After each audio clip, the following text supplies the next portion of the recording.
Ens ha deixat aquest vídeo, que és molt emotiu, i l'aplaudiment que han fet ha estat a les persones que volem homenatjar en tot aquest cicle que dediquem a les dones, perquè són les més oblidades, tot i que evidentment hi ha homes, lògicament, que són dels que més s'ha parlat.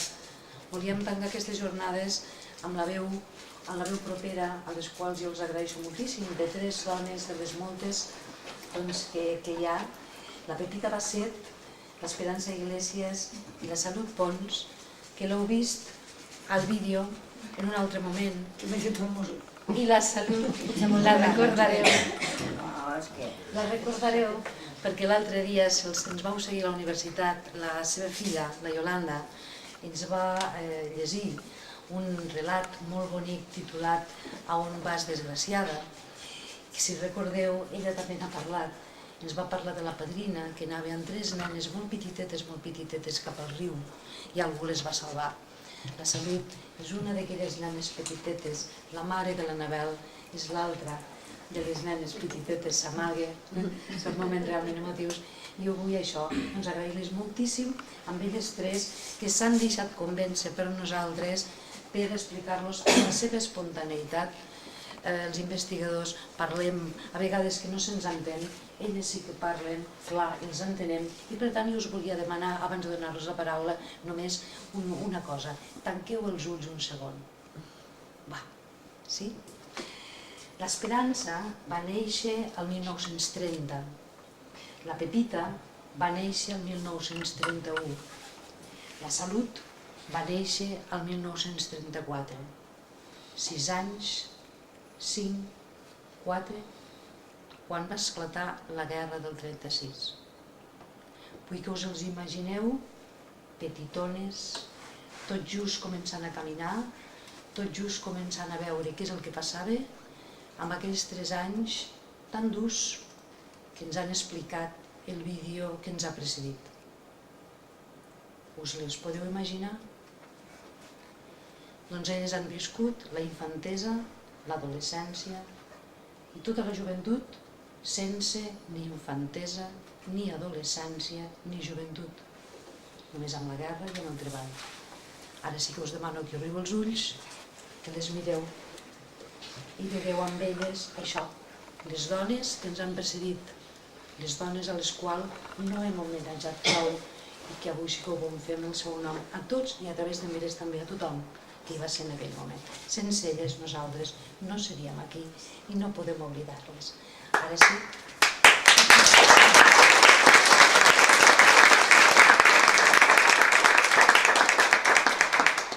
Ara sí, jo callaré i els donaré la paraula i li parlaré primer la senyora Pepita, després la senyora Esperança i tancarà la senyora Salut perquè és de casa, perquè és d'aquí del poble. D'acord, senyora Pepita? Jo els demano que ens expliquem a nosaltres, sobretot a la gent més jove, què va ser la guerra per vostès? Un drama. Senyora Pepita. Sí, un drama molt fort perquè, clar, jo tenia 5 anys i quan va començar la guerra la meva mare me va dir, mira, marxarem a fora, perquè anirem a fora. Jo vaig innocenta de mi, bueno, era petita, tenia una germana, i hi havia un detall petit, però havíem d'estrenar uns vestits, i la mama diu, mira, els estrenareu. Bona estrena vam tenir. Els estrenareu perquè anirem a veure la tieta, la germana de la meva mare. I vam marxar en un camió, ens vam endur el que es va poder de casa, algun matalàs, alguna cosa, vam agafar llavors, i vam marxar cap a Targa. I a Targa ens van acollir en una casa i allí vam estar. Durant el camí també vam estar parant en puestos, me'n recordo que era petiteta, i vam dormir en una quadra amb els animals, allí tots allà. Per menjar no hi havia res. La meva mare, pobreta, amb les 2 petites, demanava auxili a les altres persones que tenien alguna coseta. Dona'm un ou per fer una truita per les nenes, dona'm un ou. Però clar, tothom ho necessitava i costava, però algú va dependre's i va donar-li alguna coseta. I llavors ens vam portar cap a Barcelona, que hi havia la germana de la mama. I a Barcelona, els bombardejos aquells, jo era, ja dic, tenia 5 anyets, i m'esgarrifava tant allò, que aquell soroll allò m'agafava, bueno, em posava damunt del llit amb un esglai, i llavors se me van endur a Cassà de la Selva, que és una província de Girona. Però tot amb això vaig anar a Barcelona vaig anar a col·legi. Vaig anar a col·legi i quan feien, abans d'anar a Cassà de la Selva, vaig anar a col·legi a Barcelona i quan bombardejaven, corrents cap al refugi, tothom cap al refugi. I d'allí ja me'n vaig anar a Cassà de la Selva. I a Cassà de la Selva, clar, la meva mare, allí hi havia la meva tieta, altres famílies, també tot eren família, i allí a Cassà de la Selva no bombardejaven, no d'allò. I estàvem en una caseta al poble i la meva mare ajudava a tota la família d'allà, com podia. I teníem també hi havia els abuelitos d'aquesta casa que tenien una torre, i allí fèiem hort, hi havia els meus cosins, i gràcies a Déu, un tros de pa no ens va faltar. El meu pare, pobret, se'l van endur en un camp de concentració. I llavors, clar, allí vam estar, que jo encara vaig fer la comunió en aquest poble. I el meu pare, al cap de molt temps, el meu tiet va preparar avals, que necessitaves uns avals per poder-los fer venir. I gràcies a Déu vam tenir la sort i va venir el meu pare. Llavors ja vam venir cap a Lleida. I a Lleida, clar, el meu pare, pobret, era cuiner, se va posar a treballar com va poder, la meva mare, pobret, estava malalta, tenia artritis i no podia molt malament, però era planxadora i planxava per poder guanyar uns cèntims, per poder tirar endavant i pujar-nos a nosaltres.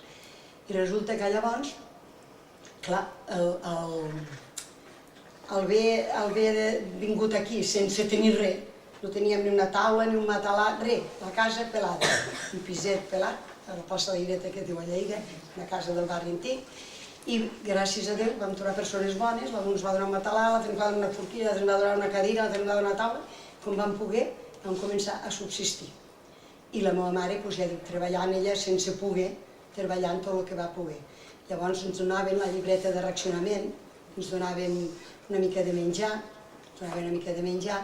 i el que podies comprar si treballava la mama i el papa, una mica d'estraperlo, perquè llavors hi havia gent que es dedicava a fer l'estraperlo, i un quilo de sucre et costava un dineral, un pa blanc, allò era una excepció, i així vam anar passant fins que ja ens vam anar fent més grans, llavors ja vam començar a treballar la meva germana i jo, i vam passar totes les tragèdies de la vida, però gràcies a Déu ho vam superar.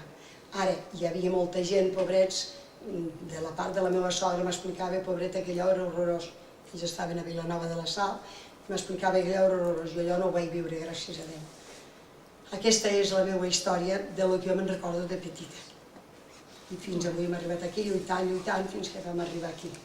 Moltes gràcies, Javi.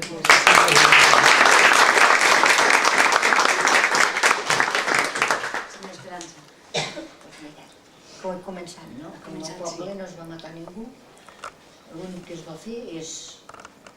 es van tirar al carrer contra la república i es van tancar la presó. I després van tombar els sants de l'església, que això no sé per què ho podien fer, perquè els sants no fan cap mal. Ni bé ni mal, no és veritat. Però no cal dir, però bueno, va passar. Ideologies. Doncs sí. I després, va vindre la guerra, i el front aquí a Lleida, que anàvem anant menjant, perquè donàvem racionament al poble, i anàvem anant menjant, no llargs, però anàvem anant menjant. Però quan se va acabar la guerra, després vam passar el que no sap ningú del món. Vam anar a Barcelona amb un carro a la mula, fins a Barcelona, dins hi havia els macalassos. Quan se feia de nit paràvem en un poble, demà anàvem al Trili, si ens donaven una pallissa, si era una quadra, allà ens donaven supluig, ens posàvem a passar la nit. I de bon dematí tornàvem a agafar el carro a la mula i continuar fins a Barcelona. Això tot el camí, allà se feia de nit, paràvem. Bueno, quan vam arribar al Tabós portàvem un sac de gallines i conills, però les gallines se van ofegar dins el sac. I vam menjar gallina que era blava, estava blava, ofegada, seguia ofegat. I jo no sé, com que era l'hivern, s'he de mantindre una mica més, però vam menjar molts dies gallina. I quan vam arribar a Barcelona, llavors allà s'havia acabat tot, ni gallina, ni pa, ni coca, ni res. Bueno, anaven els meus cosins al port de Barcelona, que es veu que havia abandonat barcos, i hi havia blat de moro, panís. Allò amb unes pallerofes així, fèiem farinetes i menjàvem d'allò vam subsistir. Amb unes pallarofes així, jo no sé com no mos van morir, perquè com que no teníem sedals, va passar la farina ni res, doncs menjàvem d'allò. Llavors vam aconseguir una mica de pa. I en aquella mica de pa mos reaccionàvem un ocenet cada un. I a la nit, una senyora que era gran, sabeu que s'alçava la nit i la miqueta de pa que quedava se'l menjava. I la meva padrina, el meu cosí, que era molt tremendo, li feia pagar amb ell, que es menjava pa ell. I ell, el pobre, deia, mare, jo no me l'he menjat, jo no m'hi he estat a la nit a menjar el pa. I tots, com que eren el més tremendo de la colla, la sobrava la padrina. I ell diu, jo, mare, t'ho juro, mare, que no ho he fet. I la padrina, que sabia que quan contava mentides li veia, doncs va veure que deia la veritat. I a la nit va estar al tanto i una senyora gran, la més gran, doncs se menjava el pa. Però era la gana, no? Però era la gana perquè passàvem. Bueno, llavors van entrar els nacionals i llavors sí que la van passar crues. Llavors va passar crues. Van entrar els nacionals allí, estàvem a Horta, estàvem en un convent, i la meva padrina es va morir feia 3 dies que la tenia morta allí, no hi havia ningú que me la vingués a buscar, i a l'últim va vindre un soldat i en el matalàs que dormia la van embolicar així, la va posar en un carretó d'aquestos de mà i la van portar. No sabíem ni on és, ni en pare ni on d'anar. Bueno, se venen la mula i el carro amb un rambler, la vigília d'entre els nacionals a Barcelona. Va vindre un rambler que aquella de sapia del que anava, es va comprar a tots, érem 10 o 12 cases, va comprar totes les mules i tots els carros. La meva padrina, mentre se venien el carro i la mula, plorava i els fills, que no volien que se'l vengués al seu home, li deia, no te'l vengo, com marxarem cap a casa, sense cèntims el carro i la mula. Almenys si tenim el carro i la mula, podem tornar, encara que hagin de demanar veritat, podem tornar al poble. Però el seu home, com que tothom se vol vendre, ell també. I l'endemà van entrar els nacionals, no vam tenir ni carro ni mula, ni cèntims, perquè van ser tot fals. Bueno, però la meva padrina, que va tindre picardia, que era padrina de bateig, germana del meu pare. Però jo em vaig quedar sense mare al nàixer i em va agafar ella. I quan va comprar el carro a la mula, el va seguir, el ramblequer, i va saber on vivia. I llavors cada dia la padrina, amb son fill petit i jo, que els dos ell tindre 9 anys i jo tenia 6, o 7, ja. I anàvem plorant a casa seva fins que no ens van tornar el carro i la mula, no se'l va tornar. Però els altres no, només la meva padrina. Cada dia plorant que volíem el carro i la mula, que ella sabia que havien d'entrar als nacionals i que ara com ho farien per tornar cap a casa, que el seu home era un borratxo, que no era veritat, però perquè no es tornés a carro i la mula deia que era un borratxo, que és vivint, que estava borratxo quan se va venir el carro i la mula. El cas és que me la va tornar. I vam tornar al poble amb el carro i la mula. Arribar al poble pelats. No hi havia res, mos havíem pres tot. A casa meva ha estat la tenalla de l'oli, que se la quedàvem per tot l'any, amb les estructures de la terra, que el pare tenia una miqueta de terra, el van tirar les estructures, l'oli, a terra, tot. Que no t'aprofitaràs de res.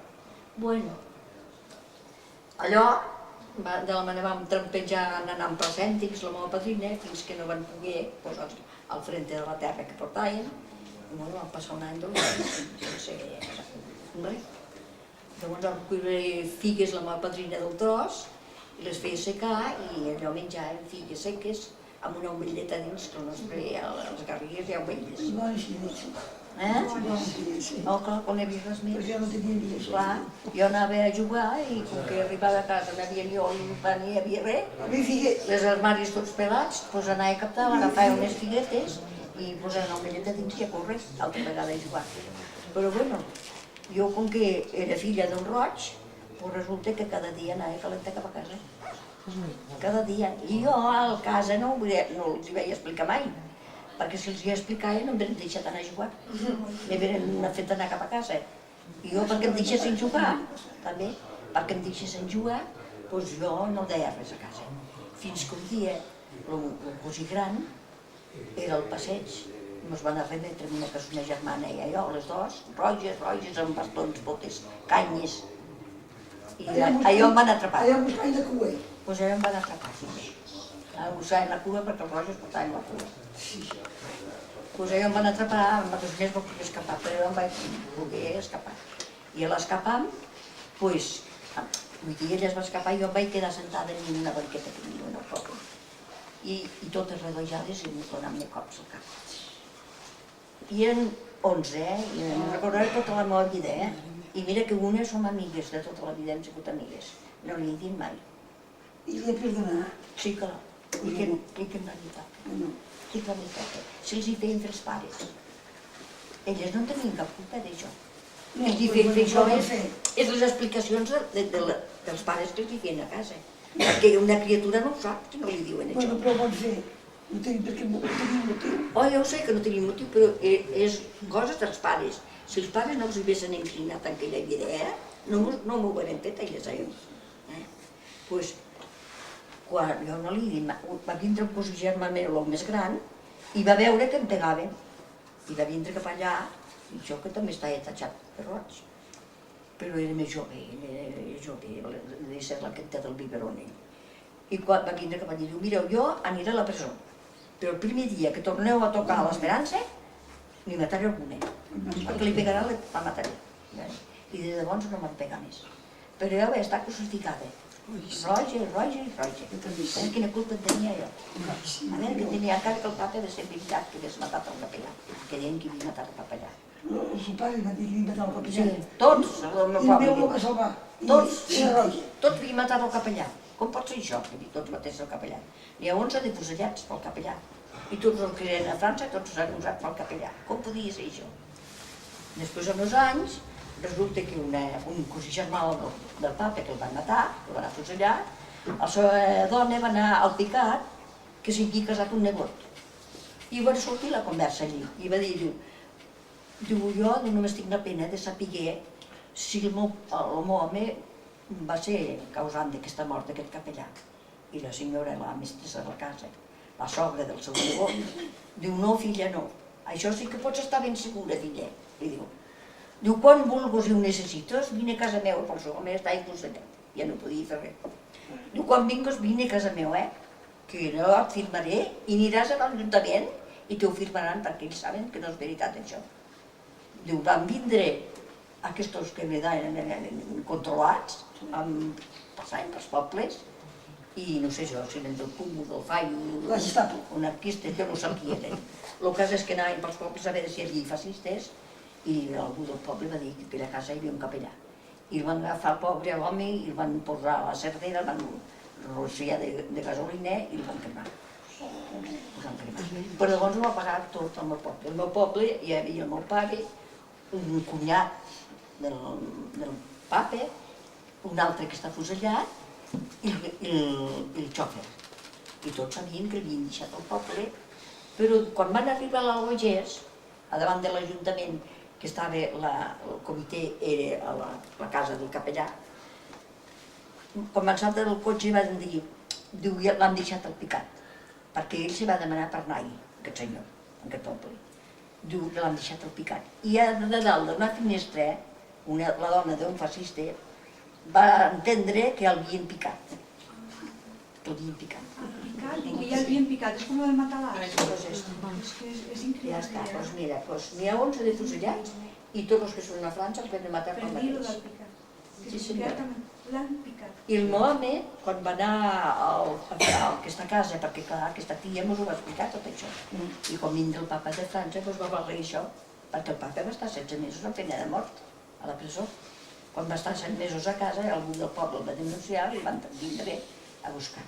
Tu saps que li veure el teu pare als 60 anys, a les manuquines posades, la casa tota revolucionada, tot damunt davall, que allí igual que hagués passat la guerra, ho van respirar tot.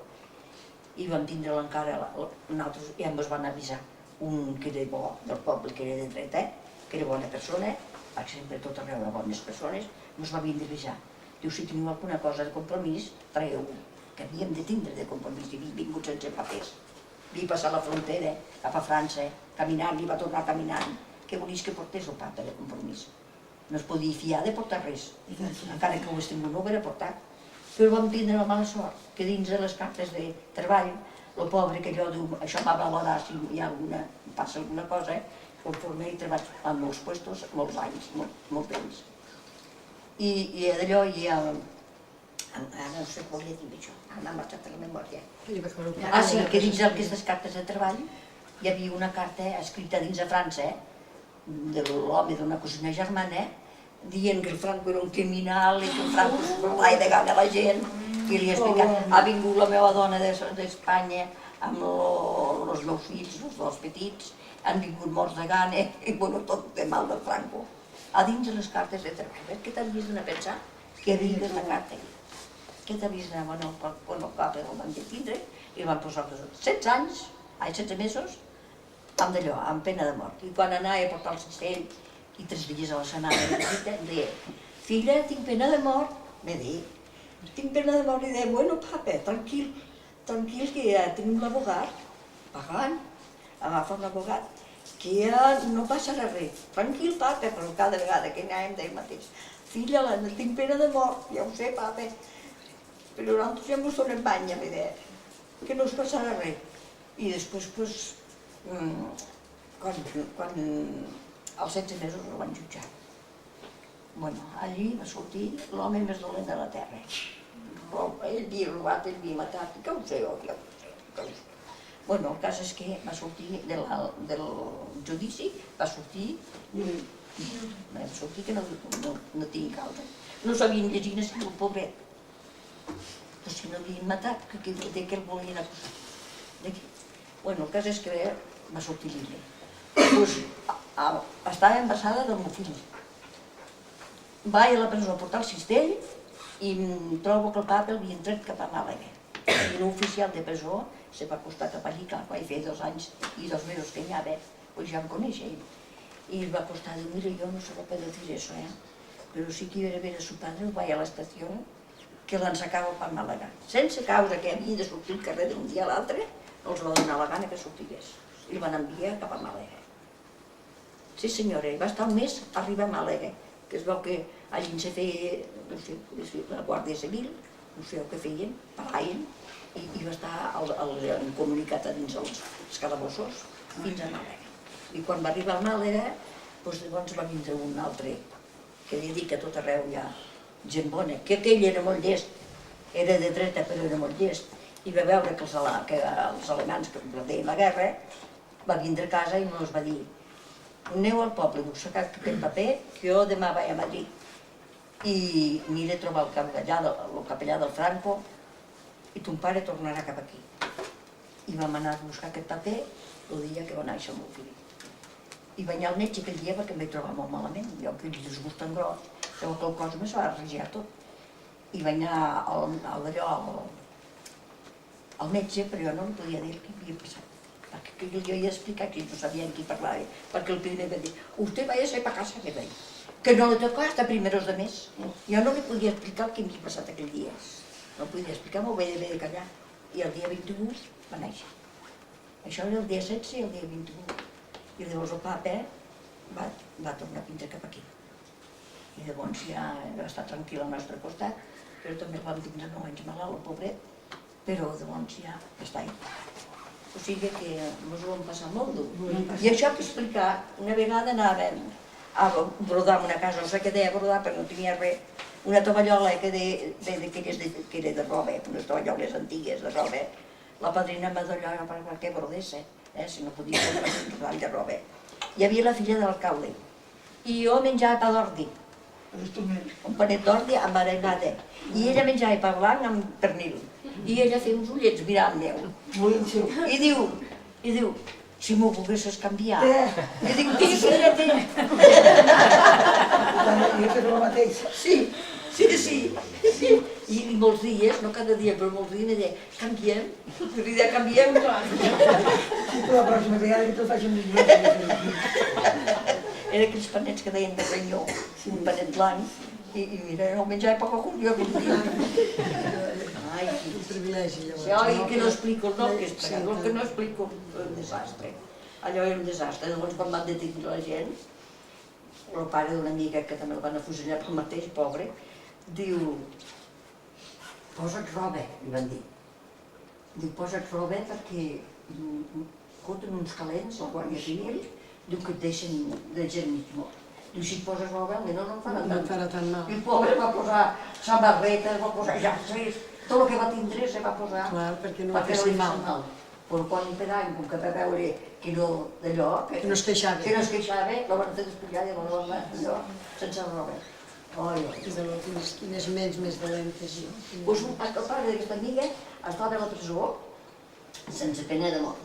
El dia que van afusellar els 11, 10 vaja, nosaltres teníem pena de mort, ell no. Pues aquella nit no van cridar i el van afusellar els altres. Va baixar un ric del poble i va dir que donava tant si l'afusellaven. Oh, I el van afusellar i van matar. 11. no tenia cap valor, les persones no tenien cap valor, llavors no tenien... I per enveges, per... Pues sí, fillets, tot el que podem explicar només és miseris. Bueno, però també heu explicat coses bones. Sí, però... Heu trobat gent que va ajudar. Sí, sí, però mos ho vam passar molt malament, molt malament. De veure, un dia em vaig sentir dir la meva padrina, la germana del meu pare, m'estimaria ser gos de Cal Cintet, que era una casa rica, cama de casa meva. Això, la padrina li vaig sentir dir més de 2 vegades. I era com s'ho havien de passar. Volien dir que el gos de la casa rica i donaven menjar. I ella, per donar-nos menjar a nosaltres, anava a treballar allí, a fer feines, per si li donaven 2 panets als fills. I ara és com ens ho havien de passar. Van patir molt, les mares Van van patir patir molt, les molt, mares van molt, patir molt, molt, molt. perquè clar, els fills eren petitet i no d'allò. Després de la guerra, llavors hi havia els menjadors d'aquells de Falange, Sí, i nosaltres de també, Falange, sí. també anàvem allà a menjar, els Una menjadors tia meva, aquells. que Sí. passava per ens feien cantar cada dia, això sí que el sé, Cara al sol, Fiquet. cara al sol, sí. Això sí que el sé, el cara al sol. Ara de lletra gaire, però el cara al sol, tant com un gos. Quan entràvem, quan sortíem, quan tornàvem a entrar, quan tornàvem. Sí. Mare de Déu, ara sí farem, no? No res, filla meva, ja ho hem passat, ja ho Ja hem ho passat. Però jo no voldria, A per ningú del a la món. gent jove, No, no. Ai, no. que tingui un diàleg, Sí, que tingui que és uníson, sí. que fan units fem molta I cosa, tant. però que a la violència que Ai, hi no, vagi. no, no. Que no hi vagi perquè la violència et porta La violència, sí. Jo ho veig així. Cada persona té la seva manera Clar, de pensar, les seues clar. idees, i hi ha d'haver un respecte sempre que ens se porta bé. Si un creu en una cosa, l'altre no hi Sí. creu. Si tots són bons, per Sí. què no podem Ah, anar això aquí? mateix, això mateix. És Sí, veritat, sí, sí, sí. és veritat que és El respecte entre les persones. No us cantaré més. Moltíssimes gràcies, senyora Esperança. Estaríem tot el dia parlant amb ella. Oi, Això. Bé, li donem la paraula a la senyora Salut, també, que ens Jo no ha puc acabat explicar. d'il·lustrar. No puc explicar res perquè tot el més dolent que hem tingut elles ja va ser el més bo per a mi. Sí, Ara imagina tu que era el nostre. sí, sí. I jo només us diria, no res, no podria dir res, que em posaria a plorar. La veritat que sí. Però vagi bé aquí. Sí. És dur quan ho passes, és molt dur. El que passa que ets un nen, i com un nen... Que has dit que tu tenies per dormir. Jo per instrument, Ador. ni això, filleta, ni No, això. el primer any ni això, però després va anar venint, de per dormir. Ja està. Molta, molta. Agraïm, sí que volíem que ens acompanyés avui, perquè de fet és una de les històries Se m'emociona, més bé. interessants. Te fa mal. Per tant, com que sabem que fa mal, però de fet, el vídeo ens ho diu el dolor del silenci. El que hem volgut és, tot i que faci mal, no oblidar-ho. No, no Perquè puedo és oblidar. molt important. Jo no, vaja. I procuro que els meus fills ho sàpiguen. I no es pensen que tot ha estat com ara, Sí. que ho sàpiguen. I estic No més hem de viure res, no hem de viure Per res. tant, això és el que volíem traslladar. Si us sembla, si algú